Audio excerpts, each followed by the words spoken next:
Well, I appreciate the invitation. I wanted to follow up a little bit on the previous lectures that you have had. I actually watched them online, which is a really nice thing. I didn't have to show up. And the reason I wasn't able to show up this week is just because of the business I need to conduct.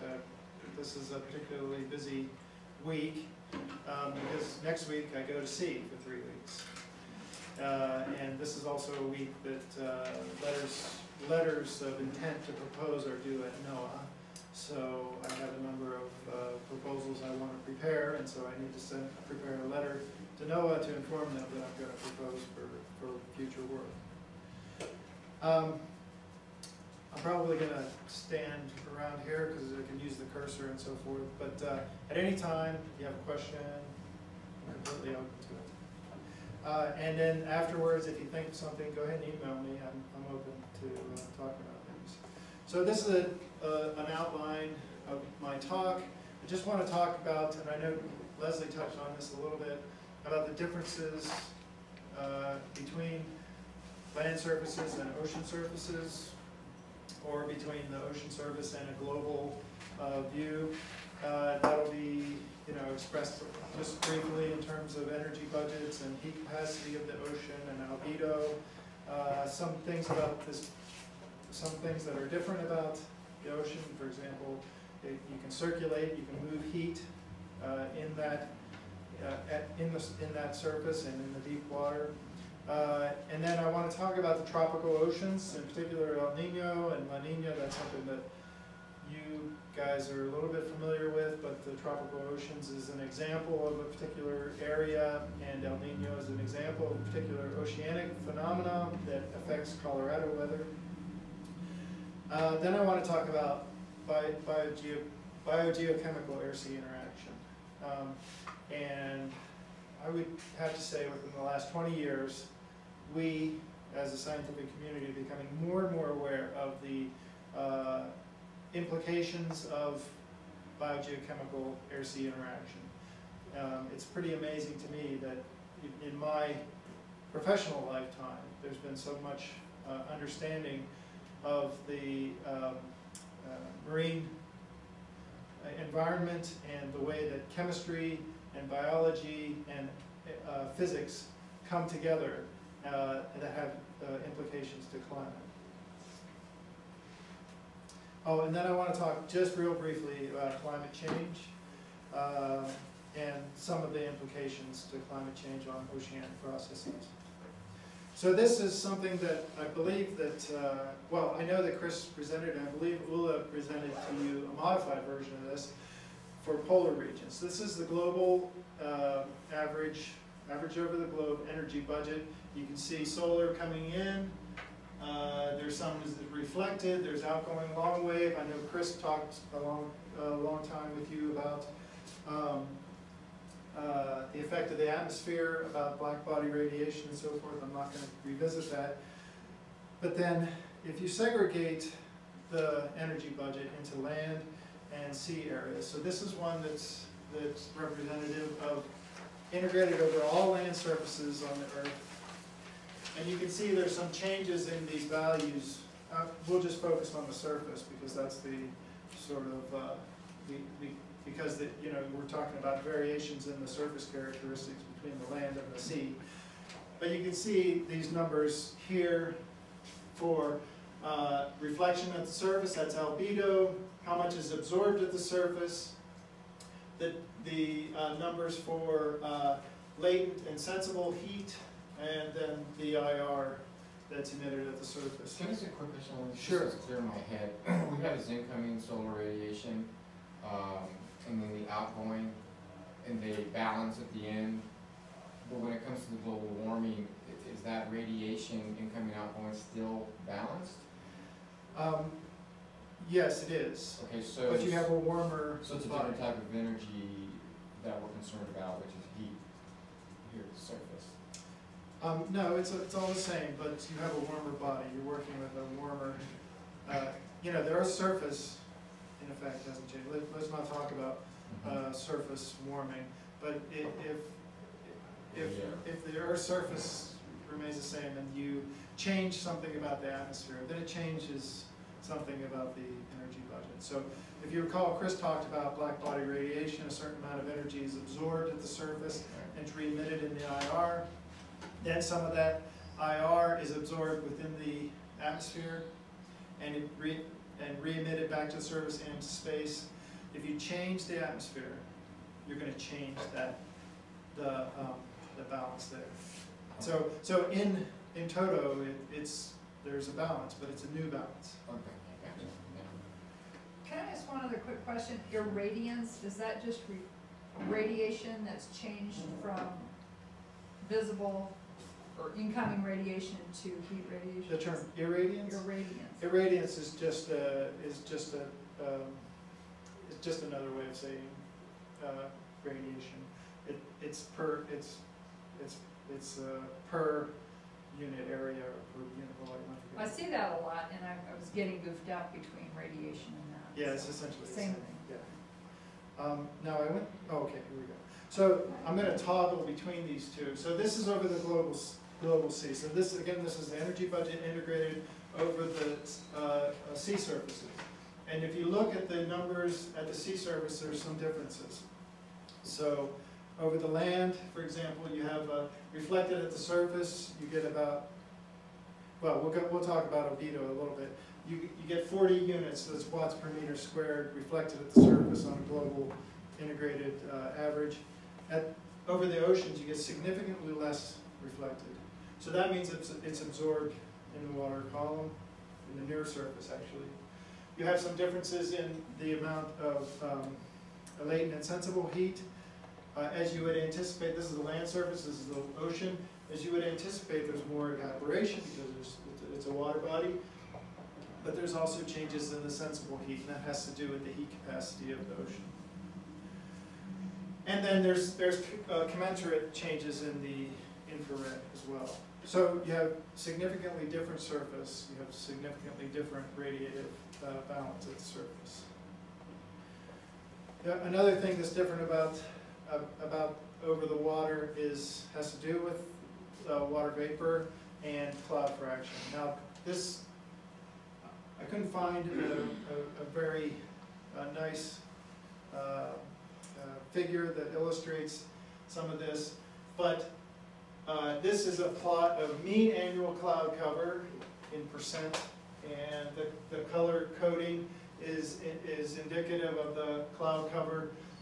Generally speaking, and the clouds, there are more clouds over the oceans, and that makes intuitive sense. For example, if you look at the Sahara area, because it's significantly inland, there's less water, is less cloud. So that affects the radiative balance as well.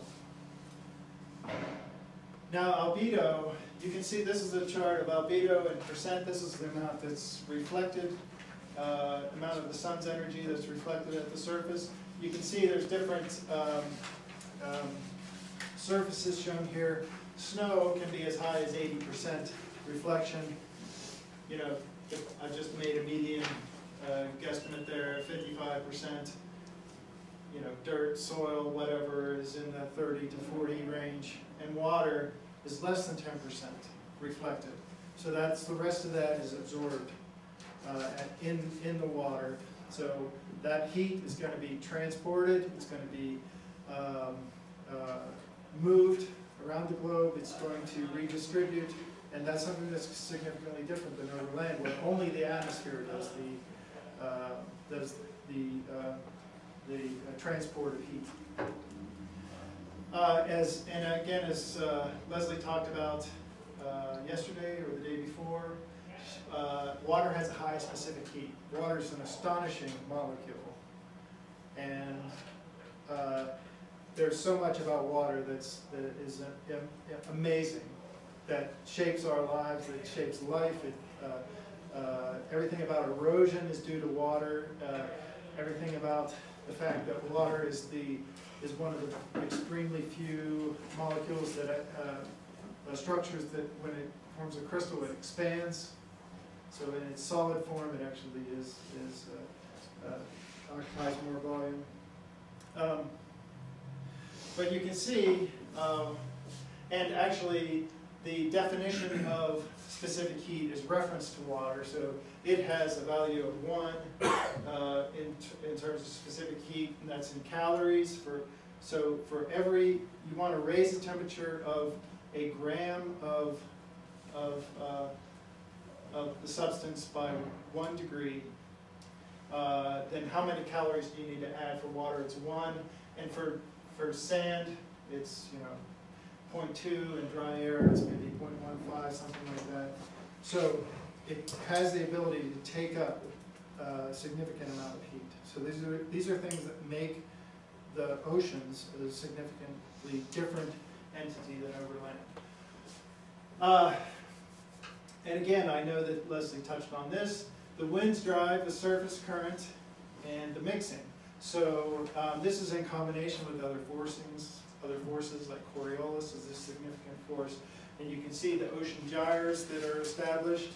The well-known ocean gyre that we're all familiar with is the Gulf Stream. But each basin has its own gyre structure. That, again, is due to the wind forcing and the Coriolis effect.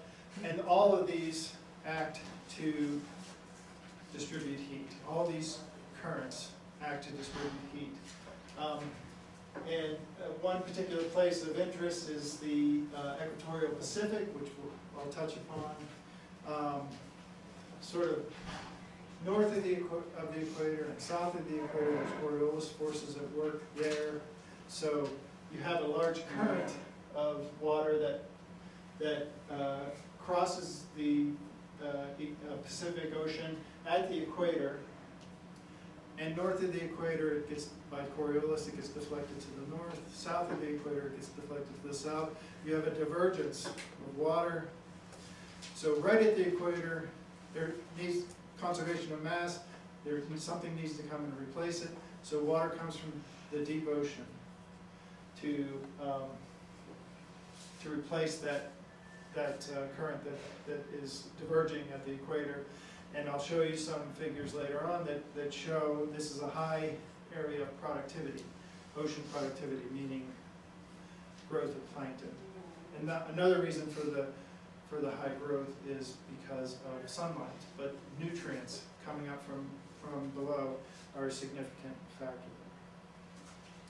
So wind acting on the ocean surface, it's manifested as a wind stress, and it's a mechanical overturning of the water that drives turbulent mixing, as does evaporation, as does sensible heat exchange with the atmosphere. So each of those fluxes, we call them, generates turbulence in the water column. So the wind blows on the water, and it mechanically forces the top layer of the water to move, and then it becomes unstable, and you get an overturning. And that happens, perhaps in the top 100 or 2 meters of the ocean. So you get ocean mixing. But remember, the sun is also inputting energy into that water column, and so forth.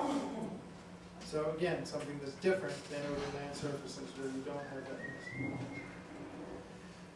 Now, something that's important in terms of the large-scale thermohaline circulation that I know Leslie provided you with a figure the other day, and that is in the Arctic regions, in the polar regions, in Antarctica and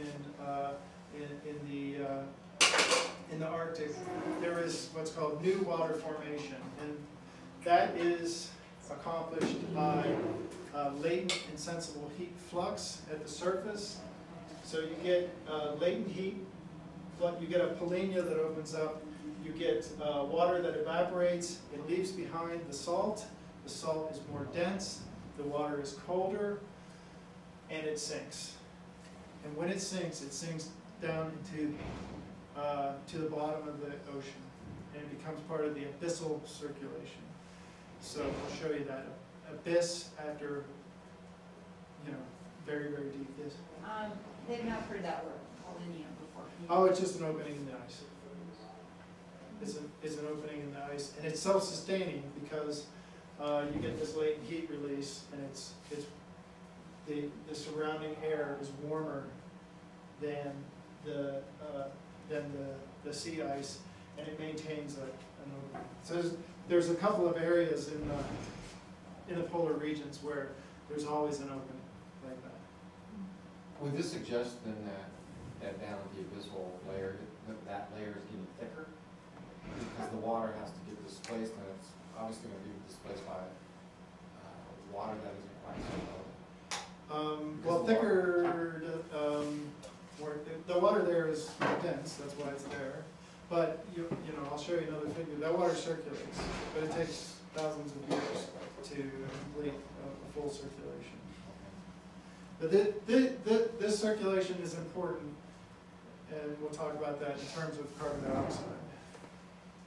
This is the thermohaline circulation. So this is the abyssal, the blue parts are the abyssal circulation, and the red parts are the surface component of the circulation. Obviously, this is, you can't go out into the ocean and, find a specific point on the map where there's this circulation. But in the mean, this is the type of circulation that happens. So I said there's deep water formation in the poles. There's 2 or 3 places. There's 2 places in the Arctic where this is fundamentally occurring, and then 1 place in the Antarctic. And again, there's a large polynya, a large opening in the ice.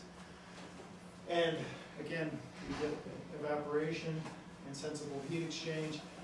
The salt's left behind. The water is colder because the heat exchange to the atmosphere, and it sinks. And when it sinks to the bottom, for a variety of reasons, including the topography and the circulation of the rotation of the Earth, and because of mass conservation, there's a circulation. So there's a general circulation at depth, and they're also at the surface. So I showed you that those surface currents in the previous map those are largely wind-driven. This is largely driven by this polar exchange and the water formation. Okay, let's talk about the tropics. So you can see the band of warm water that encompasses the tropical oceans. We'll talk about the Pacific primarily because that's the largest ocean, and also we can talk about El Nino as a phenomenon. So under normal conditions, and you can review this in your notes, and there's plenty of places on the web you can find information about what is El Nino and La Nina and so forth. But this is a schematic that shows sort of the nominal condition of the Pacific Ocean. You have this area in the western Pacific where water is the warm water is pushed to the west. This is sometimes called the hot box, where you have very warm water in the perhaps 30 degrees C in the western Pacific. You get convection. This is an area of sustained convection with deep cloud formation and lots of precipitation. That air is dry, but circulation occurs, and it's recirculated like that. And you have a similar situation in the water. I thought that you had suggested that at the equator, water is coming up, so wouldn't it be cooler? Coming up? You mean the Coriolis with the water? You said... Oh, water coming up from the deep? Yeah. Yeah, well, it is cooler in the eastern Pacific. I mean, I thought the divergence of water at the equator, water... These are all sort of competing forces. Okay, but overall it's warm. Yeah, that water is pushed, to the west. I mean, and there is a divergence. But So it's there coming are up competing at the processes. So sometimes this leads into El Nino. So sometimes one of the conditions is stronger than another. Okay. So in El Nino, there's a relaxation of the winds. And in this example, it actually shows the winds moving in a contrary direction. And my understanding is it doesn't necessarily have to move in the opposite direction, but a relaxation of the winds that push that water to the west. And so in the middle of the Pacific Ocean, the water is warmer. There's less warm water to the west. The convective activity occurs a little bit further east. You get a change in the thermocline. This is the, I don't know how much you have learned about thermocline, but this is important. There's a mixed layer of the ocean. Is the warmest part of the ocean, so you have the sunlight comes in, it warms that part of the ocean, it's well mixed, and then you have a thermocline which impedes mixing between that layer and the lower layers. And this is analogous in the atmosphere.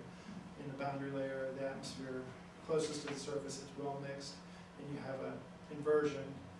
I know Marcia mentioned where clouds occur, so often clouds occur at the top of the boundary layer where it's cooler.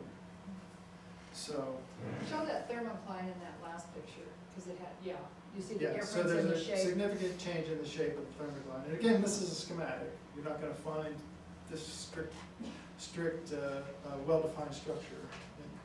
Can you explain why the thermocline changes in that way? It has to do with mixing. Okay.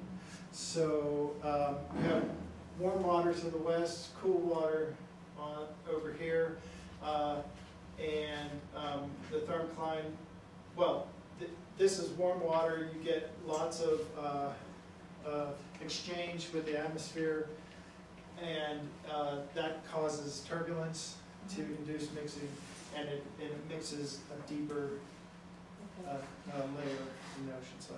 Now, La Nina, which is not necessarily the opposite of El Nino, but just real briefly, you have colder Pacific Ocean water. So again, I don't want to spend too much time on this, but you can look at the schematics and read about it online.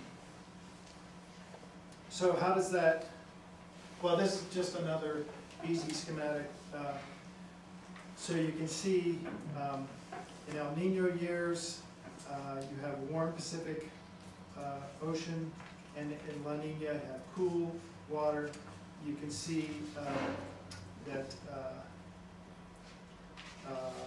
yeah, I don't want to go into too much detail. Is it either an El Nino or La Nina? Or No, it's okay. three states, kind of. Okay.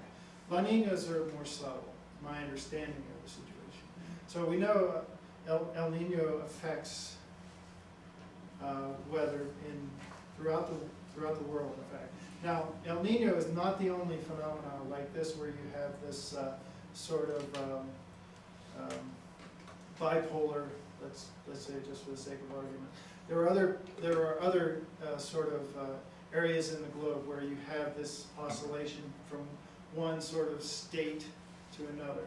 So, but El Nino is the one that's, because of the Pacific Ocean, the structure of the Pacific Ocean, the size of the Pacific Ocean, it's the one that's most easily understood. And we know it has effect on local weather.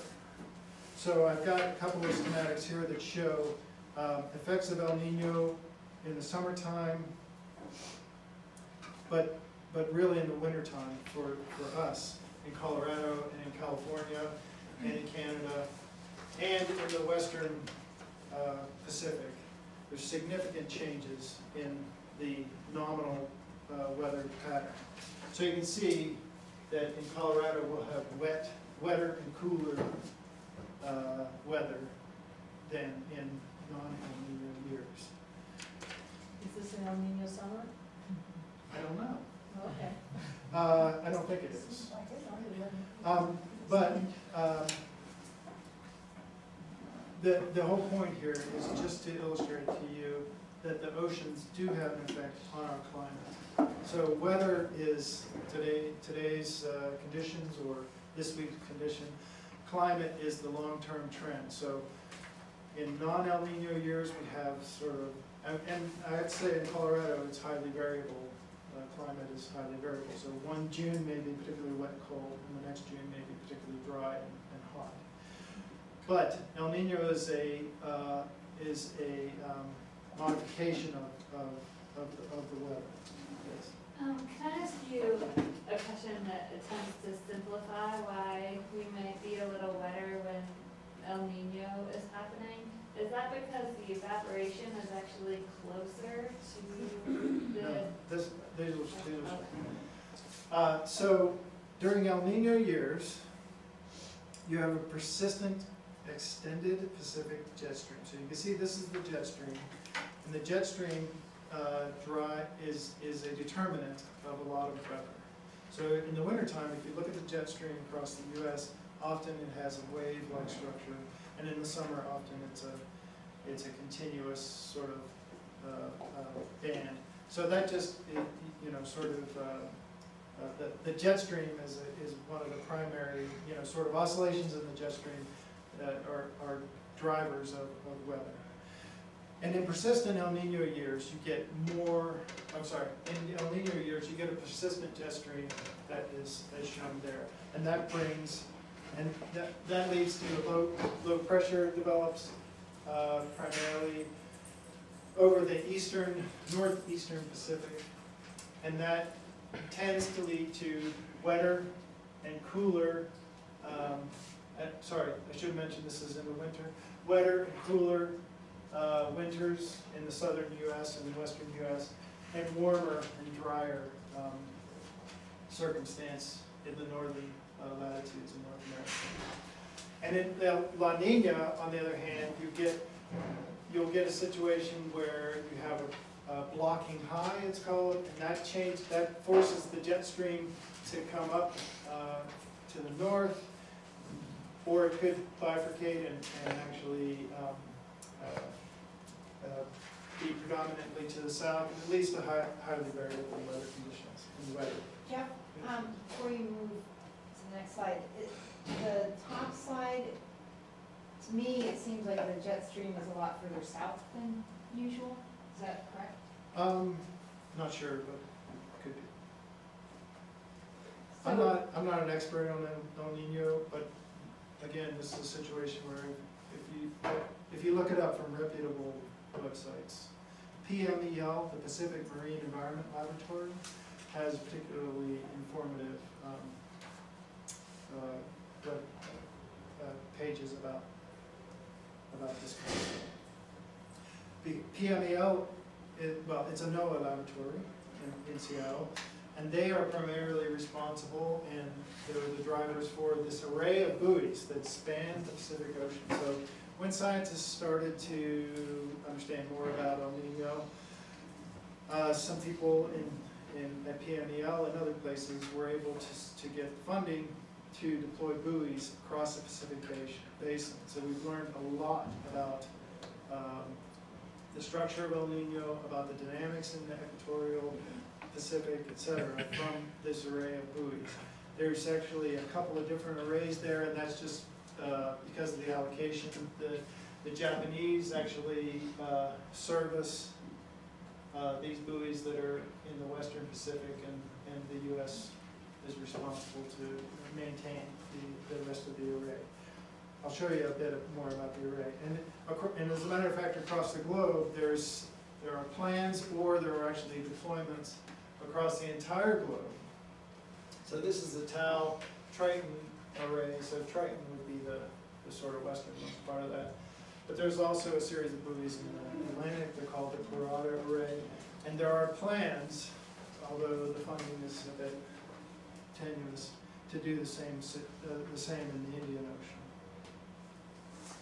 Okay, so just briefly a schematic of the moorings. You can see there's meteorological sensors on there, and there's also, so that's to measure wind speed and temperature and humidity and so forth. There's many opportunities for scientists to put their own instrument on these buoys.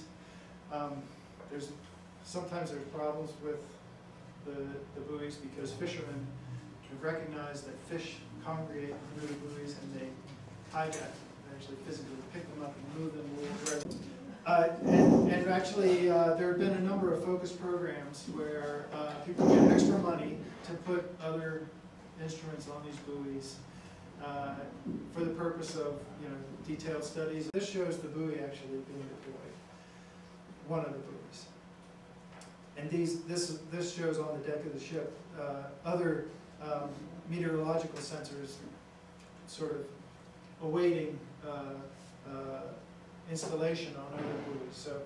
So there are NOAA ships that go out regularly to service the buoys because they get fishermen tend to mess with them because weather tends to break components of them, downloading data, improving the instrumentation. For example, when the array was first set up, all the data was accumulated on the buoy in a small computer, and then it would be downloaded when the ship visited once a year or twice a year. Now it's all uplinks, so on satellite we get all the information. It's online, actually, at PMEL site, you can actually download some yourself. But on the mooring line as well, there are instruments. So all the way down to the ocean bottom, there are instruments measuring temperature, salinity,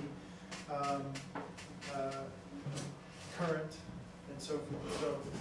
So this is an example of an observation system that has been highly effective in research. So this shows some guys servicing the buoys. Sometimes the entire buoy is brought on board. The mooring line, at the bottom of the mooring line, there's a release. And on the ship, when the ship's in the vicinity, there's actually some floats that are attached to that as well. And on the ship, there's an acoustic signal that's sent to tell the release to let go. And when it does, the floats bring the end of the mooring line up to the ship. The ship attaches the line to it, pulls the whole thing in, takes all the instruments off, services them, cleans them up, whatever, and then brings the whole buoy on. Sometimes, and then other times, guys just go and they service the instruments on the buoy. Inside of this box is a computer and so forth. What's the lifetime of those instruments with the salt water and precipitation? It's highly variable, it depends on the weather. They can last for years, certainly for multiple years. The key thing is under the water though, the instruments get foul, especially close to the surface. I'll show you some of that. So that new array in the Indian Ocean, I remember after the big tsunami, there was a big stink about how we didn't have a warning system in that area of the world. Well, those are different kinds of I was buoys. wondering about that. Yeah, so there are a series, the U.S. maintains a series of buoys off Alaska, tsunami buoys. Okay. Similarly, the Japanese have a highly sophisticated early warning system. But because of economic circumstance, people in the Indian Ocean and the Southeast Asia do not have that. But that's sort of, my understanding is that that is forthcoming, or some of it's actually implemented. A bit different measurements there. So these are barnacles that are accumulated on the bottom of one of these buoys in 12 months. The buoy is completely clean, and actually there's anti-fouling paint applied to the bottom of the buoy. But as soon as that buoy hits the water, life has the ability to attach itself to it. There's a surface there that is vital for things like barnacles to attach to. So you get a phytoplankton that, you know, attaches itself to the buoy, and then a barnacle attaches itself and then grows, and then a fish comes and feeds on the barnacles, and then a shark comes and feeds on the fish. So I've seen this time and again, it always amazes me. In 12-month period, you can look down, you can go in a small boat next to the buoy, or even look down from the ship, and you can see this thriving, vibrant ecosystem develop at the ocean surface, just because that buoy has presented itself. And as a matter of fact, I've seen something as small as a bread box, a small piece of plastic, maybe a float from a fisherman's a net that floating in the ocean, and you look underneath of it, and there's fish underneath of it. it could have been drifting for years, but life tends to need those kinds of surfaces. Now, will it follow the mooring all the way down? No. No, just on the, You know, well, the ecosystem needs, primary production needs photosynthesis, so.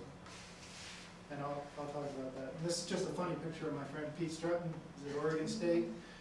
I think at the time he was at MBARI, which is Monterey Bay Aquarium Research Institute.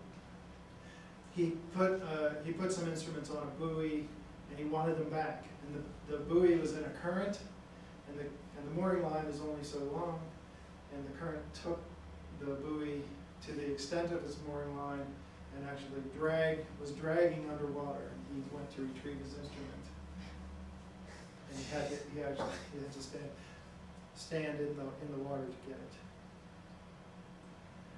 Okay, so now we're going to talk about the biosphere. So we touched on this a little bit. This is during an El Nino year of no particular consequence really, but this is from SeaWiFS. It's ocean. It's a picture of chlorophyll in the ocean. So it's enhanced, but it shows the chlorophyll. So I told you briefly about the divergence at along that equatorial belt, and that there's upwelling. Well, there are nutrients being brought to the surface. So, let me get to this part. So, for primary production, you need three things, right? You need water, sunlight, and you need nutrients. This is just like plants that grow in your garden. You need water, you need sunlight, and you need nutrients from the soil. You need nitrates, phosphates, silica, iron, etc. Depending on the species, in this case it's phytoplankton, they need different kinds of nutrients, different amounts of nutrients. And nutrients are what's called the limiting factor in primary production. So there's plenty of sunlight, there's plenty of water. There's not plenty of nutrients. Nutrients are brought up from the deep ocean, or they're input from the atmosphere. Windstorms bring soils and so forth. This is something that's near and dear to myself, and that's the SOLAS program, the Surface Ocean Lower Atmosphere Study. This is an effort by the scientific community to come together under one umbrella to investigate biogeochemical air-sea interaction. So a lot of the things I'll talk about here fall within the realm of this project. I was actually lived in England for 3 years and was the executive officer of the project. So ocean biogeochemistry, 50% of the total photosynthetic production is in the ocean.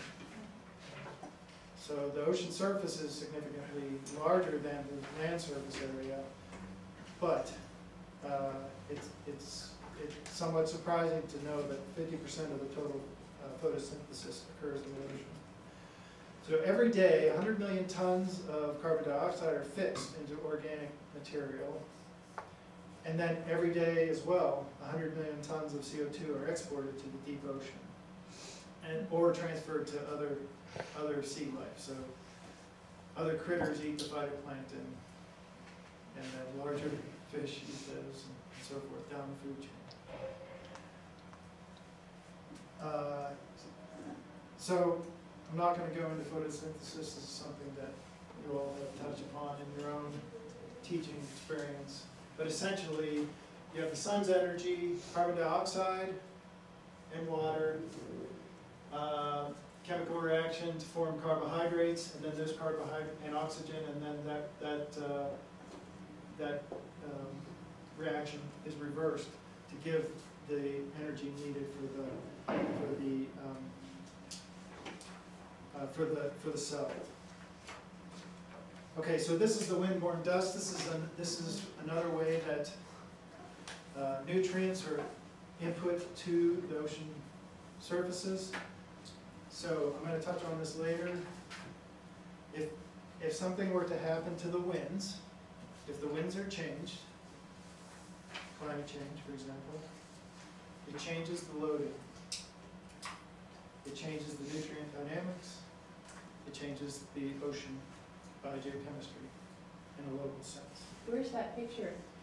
The one on the right is at Sicily. That's. So this is the Sahara into the Mediterranean.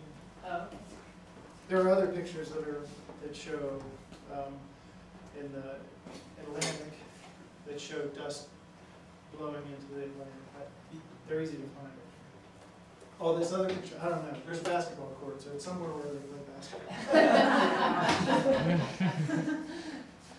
basketball. Okay, now here's an example of biogeochemical air-sea interaction feedback. Okay?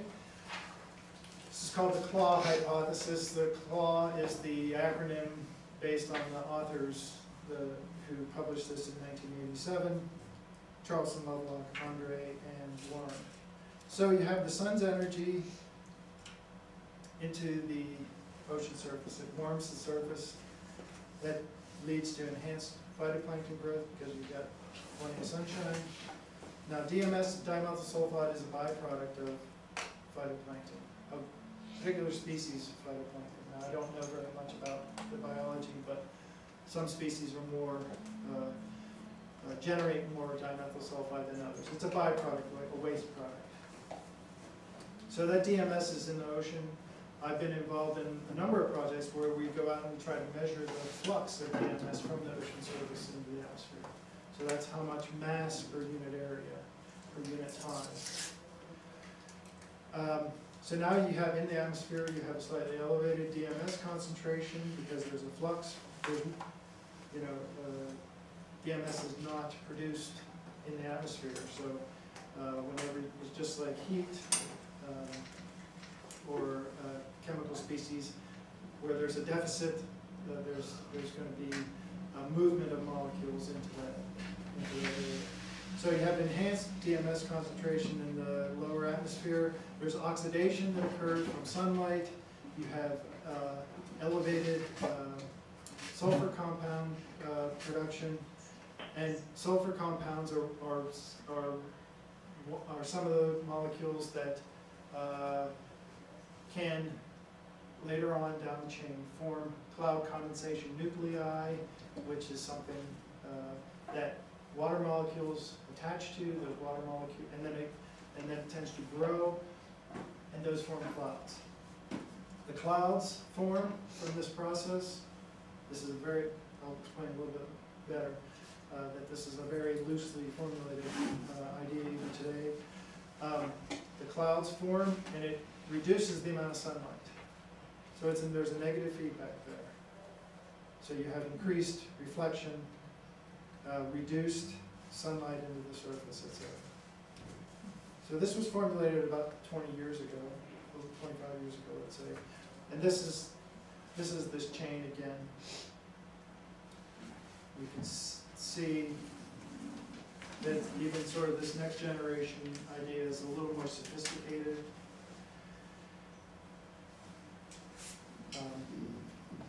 But is it really that simple? So a few scientists have been able to go out and actually look at certain links of this chain to investigate the possibilities of whether or not this is a reality. And frankly, they're finding that it is more sophisticated than this. So this is just an example of where an idea has been formulated, postulated, and scientists are finding it's much more complex, much more sophisticated, it's much more difficult to study certain aspects of this problem. And from my own understanding, how to get from DMS into cloud condensation nuclei, so this part of the chain is quite complex. It's hard to investigate. You can do some things in cloud chambers on the laboratory. There's some aircraft measurements you can make and so forth. But actually investigating those links to develop that hypothesis is still elusive. As complicated as that turns out to be, going back to the simple model, are they seeing an increase in cloud cover? We'll get a little bit. Those are great questions because I've already thought about it. This is one example where scientists were able to make some of the connection. And again, this is just sort of a slice through this kind of work. There's plenty of other work that goes on. There's plenty of other aspects of this particular work that are more sophisticated than what I'm going to describe to you. But this, okay, on the x-axis here is time. So you can see this runs from February of 2000 to December of 2005. This is a slice of the Southern Ocean, so it's near South Georgia Island, from 50 west to 20 west. I'm sorry, it's actually, you know, it's not latitude but longitude, so it actually goes east-west. But you can see as time goes on, that you can see these bands of structure here, and this is actually chlorophyll. So, so on this scale, you can see higher chlorophylls are the redder parts. So in the Southern Ocean winters, you see these bands of red chlorophyll development. So that's not a surprise. This is from SeaWiFS satellite. They took another satellite observation, which is MODIS. I don't remember what the acronym stands for, but it looks at cloud particles, it looks at cloud microphysics. And the effective cloud particle radius seems to be, at a minimum, during those periods when chlorophyll is highest.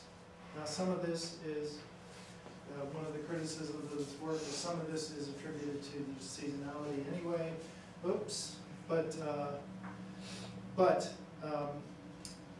I will say that cloud particle radius is inversely proportional to the third power of the number of cloud drops. So lower cloud particle radius tends to favor cloud droplet development, which means bigger, more clouds. So again, this is an example of potentially there's a feedback there between chlorophyll and cloudiness.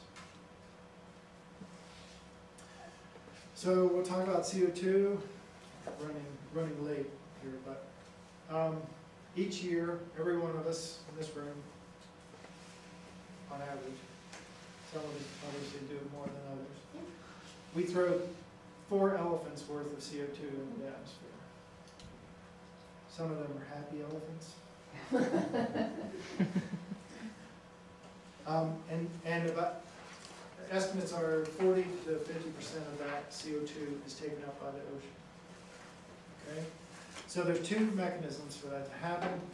One is the biological pump. We talked a little bit about that. So photosynthesis draws CO2 out of the atmosphere and out of the surface ocean.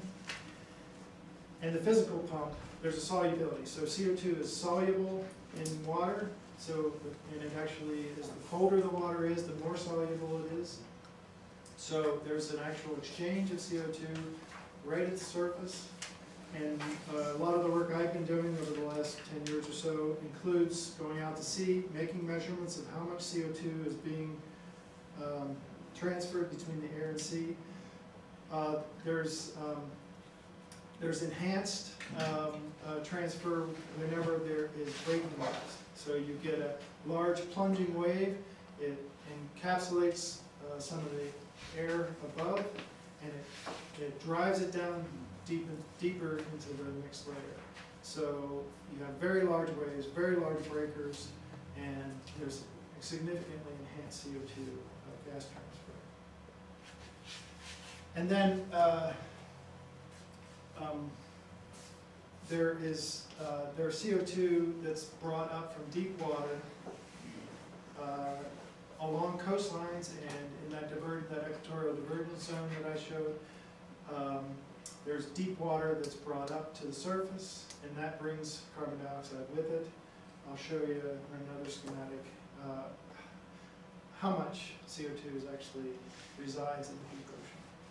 So this is an annual air-sea flux of CO2. This is landmark work that was done by some scientists at the Columbia University. Over the last 30 years or so, there's been a systematic program to actually make observations of CO2 in the surface water and in the near surface atmosphere and in the deep water. So these people were able to come up with a map that shows the annual air-sea flux of CO2. I won't go into too much detail except to show you the regions. So there's actually a flux of CO2 from the water into the atmosphere wherever you have upwelling. So this is that equatorial belt. You actually have CO2 going from the sea into the atmosphere. In a lot of these other areas, for example, the North Atlantic, you can see a significant amount of CO2 is actually being absorbed into the water. Is that because of the cold water? It's because of the temperature. It's because of everything. It's because of the temperature. It's because of productivity. It's because of winds. All of it. So this shows the various reservoirs and the transfer of CO2 between different masses. So you can see the atmosphere here holds, this number is about 600 gigatons of carbon. The black figure is the amount that is sort of natural, that's the mean state. And then the red figure is the anthropogenic component. So how much CO2 we have contributed to the system through fossil fuel use. And then in the deep ocean, you can see these numbers are enormous. So compared to the atmosphere, which holds 600 gigatons, plus the component that we've added, in the deep ocean, it holds 37,000 gigatons of carbon. And again, we are adding to that. But these are the numbers that are of significance. About 70 gigatons of CO2 are transferred between the atmosphere and ocean, and that's approximately in balance in a natural sense, but we've added another 20 gigatons to that transfer. So it's total or per year? Per year. So the arrows show fluxes in gigatons per year. You can see on the bottom. Oh, okay. So it's worthwhile to look at this figure in more detail. We don't have time to go through it, but it's interesting. And this comes from the IPCC, which is an important part of the international effort to understand carbon and climate. Another implication to our fossil fuel use is that the ocean is acidifying. That doesn't mean it's becoming an acid, it means it's becoming less alkaline. So this is a map that shows the sea surface, the change in sea surface pH over the industrial age.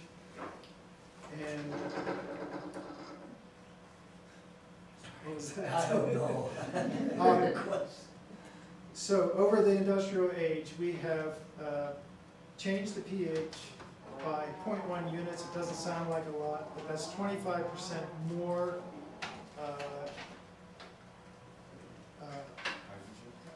of the hydrogen atom that's been added. And I'll show you, I'll talk about the chemistry. So,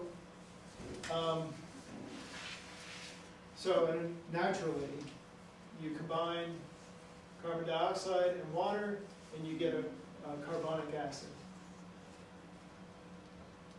That has the capacity to form hydrogen atoms, and this is what's behind pH, right? The number of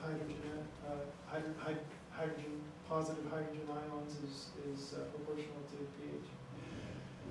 Now here's the tricky part. Those combine with carbonate ions to form bicarbonate.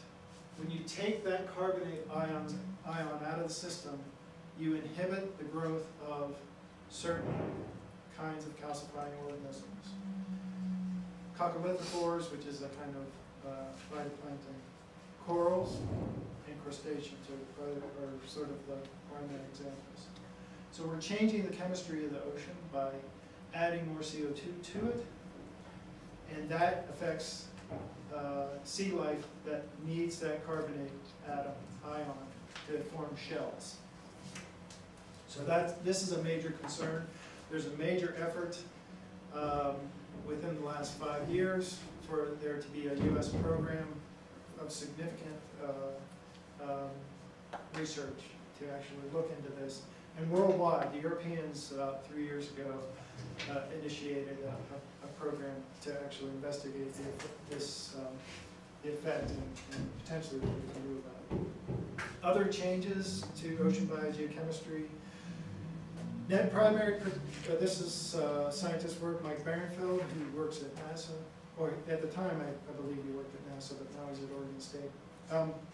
Net primary production has decreased by 5% over a 20-year time period. Now, the supposition is that this is potentially due to warming the surface ocean. So the effect is that you warm the surface ocean, and you have increased the stratification at the thermocline. So we talked a little bit about the mixed layer. If you warm the surface, it steepens that thermocline, which inhibits mixing between the mixed layer and the waters below. When you inhibit the mixing, you inhibit the amount of nutrients that are actually coming into the mixed layer. Again, the mixed layer is where photosynthesis occurs, and nutrients are the limiting factor in primary production. So if you're not cutting off the supply, you're just making it more difficult for the supply of nutrients to come into the mixed layer. So potentially, again, we're affecting primary production through anthropogenic carbon. Has that hypothesis, is there evidence to suggest that that whole system is working, or that there could be other explanations for the There decrease certainly in- could be other explanations. Okay. You know, in science, you know, this is a highly dynamic, highly complex system. The biosphere, the atmosphere, the oceans. This is a highly dynamic, highly sophisticated system. We don't understand very much of the puzzle, but these are some of the, you know, the observations are here that the net primary production has dropped. Okay. The explanations are, this is one possible explanation. So this is, further to this point, this is the correlation between sea surface temperature change and the drop in production. So the top panel shows sea surface temperature change. The red areas are warmer, so we get a little bit of warming. 2 degrees is a significant amount of warming from the sea surface. Where you see red areas, you see blue areas in the chlorophyll. So chlorophyll is primary production, which is directly related to chlorophyll, is dropping in those areas where sea surface is warming. So it's a little bit counterintuitive. You think if it's warmer, then there'll be more production, but it's this idea that the nutrients are being blocked from the deeper ocean. So I've listed, we need to wrap up, but I've listed some of the possible, and this doesn't mean probable, but these are some of the hypotheses that are being presented, and some of these are competing implications. So as we change our climate, these are some of the implications to the ocean. So we talked about the stratification, that's that second item there. Higher sea surface temperature results in lower solubility for CO2. So cold oceans absorb more CO2 than warm oceans. So in those areas where the sea surface temperature is increasing, there is the less capacity for the ocean to take up CO2 from the atmosphere. If you change weather patterns, for example, in the high latitudes, there are some studies that suggest a warmer planet means increased rainfall at high latitudes. Rain is fresh water, and it tends to form a lens on the top of in the surface of the ocean. It tends to form less what's the word? Saline? Yeah, less saline water in the top layer. That makes the stratification even greater. So again, it's not only just the warming, but if we change if there's more rainfall in high latitudes, then there's more stratification there, there's less mixing from below. Stratification also has implications to the nitrogen and oxygen supply. which are also key components of primary production, but I'm not going to go into that. So, stratification reduces the export of CO2 to the deep ocean. Now, there's a counter competing argument here that less mixing in the higher latitudes could actually increase production. I don't want to go into the reasons why, but these are just some of the implications, again, that scientists have brought forward. The biological pump may increase in efficiency, which could result in more atmospheric CO2 being taken up. Higher sea surface temperature could increase decomposition, which releases CO2. So, again, these are all possible changes changes to the ocean in biogeochemistry that could change our planet. Some of them in subtle ways, and probably most of them in subtle ways, and some of them in significant ways that could change could change the oceans. It could change ecosystems. It could change fishery capacity for fishery catches and so forth. So we talked about acidification of the ocean, changes in the biogeography of plankton functional groups. So as the climate changes, just like as man inhabits different parts of the planet, it changes the predominant species of plants and animals that occupy a certain area. The same thing happens in the ocean. So other phytoplankton will take up those biological niches where, and that just has implications on ecosystems. If trade winds slow, which is another suggestion from modeling of climate change, then this could decrease the upwelling. This could decrease the amount of dust that is transported to the ocean surface, which could change the ecosystem again, because we talked about nutrients are the limiting factor.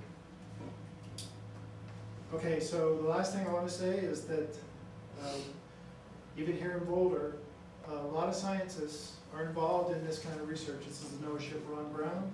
I regularly go out on it twice a year. Sue Lynn's partner, Scott Abbott, has been out on the Brown many times. We go out regularly to work on some of these issues. And next week, I'm going to be out in the Caribbean Sea. So I appreciate the time and the attention, and went a little bit over, but I hope you get something out of that, and I hope you read further. Find credible sources.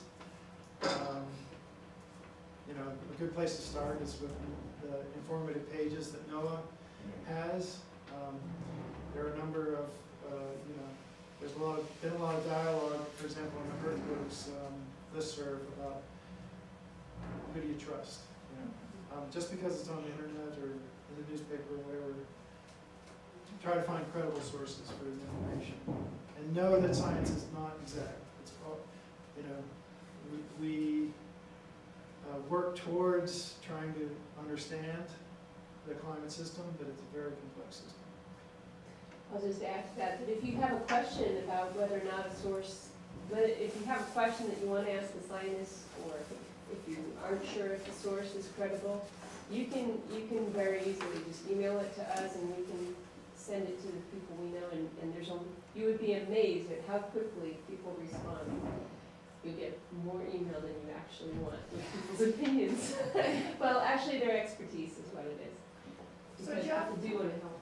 The question I have then is, NOAA obviously has federal funding for climate research. Who are the other, you mentioned Oregon, and are individual university people doing climate change too? I mean, it's a whole cross-section of, besides that. Well, it's worldwide. I talked about SeaWiFS, Surface Ocean Lower Atmosphere Study. So, maybe 20 years ago, an idea was formulated that we need to better understand biogeochemical air-sea interaction and the implications to climate. And so a science plan was formulated, and it's an international effort to have a framework of science that across the globe people can point to and address the issues that are presented in the science plan. So each nation funds their own research, and they fund their own research that's in their best national interests.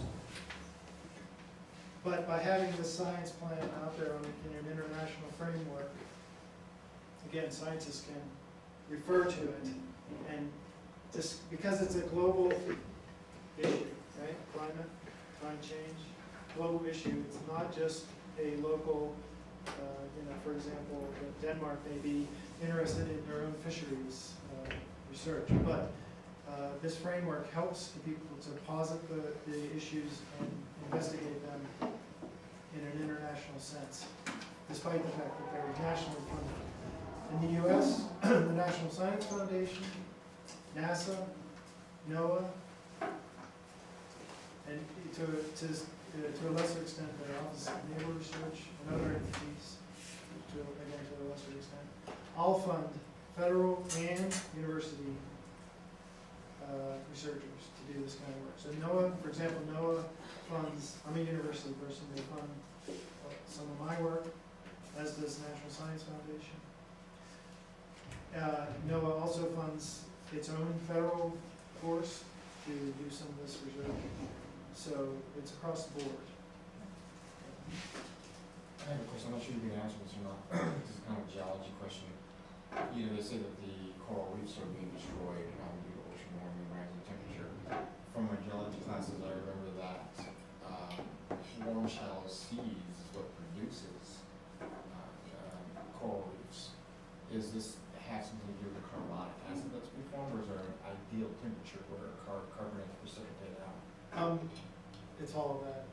My understanding of the coral situation is a combination of many things, including warming, including acidification, and there are implications. You said shallow seas. There are implications to rising sea levels to these circumstances too. One thing I know for sure, coral is extremely sensitive and slow growing. So once something comes to destroy the coral, in a decade, it takes hundreds of years for it to regenerate. So I'm not being not being very familiar with that work, but also understanding some of the issue about acidification. I think that's part of the issue. I have a quick question. I'm not sure if you can answer this or not, but I know NOAA does a lot of outreach to schools. Is there some kind of program where scientists can come to schools, lead a lesson that relates to what they're doing, or at least give a short slideshow more geared towards, say, middle school or? I think that you'd be best served if you keep scientists away from the students. Well, I know, I've had the experience where the scientists have come in and they've talked way above the kids' heads, That's a problem. That's the problem. Yeah, I mean, even to address you guys. Yeah. I mean, for me, it's a challenge, and But the and way the you less did it- familiar you are with it, if this has been the first time I gave a presentation to teachers, I think you would get less out of it. I don't know how much you got out of it anyway, but it's a special, it takes, because scientists are so embedded in their own work. Right. It's actually hard to communicate it. And this is part of the problem with climate change and the way it's portrayed and the way it's communicated to the public, is because it's difficult in these very complex systems. It's difficult to dilute it to a point where a layperson can appreciate it, and especially Fox News or CNN or whatever. I see scientists on there sometimes. They get like 8 seconds to say, to be precise on such a complex global dynamic issue.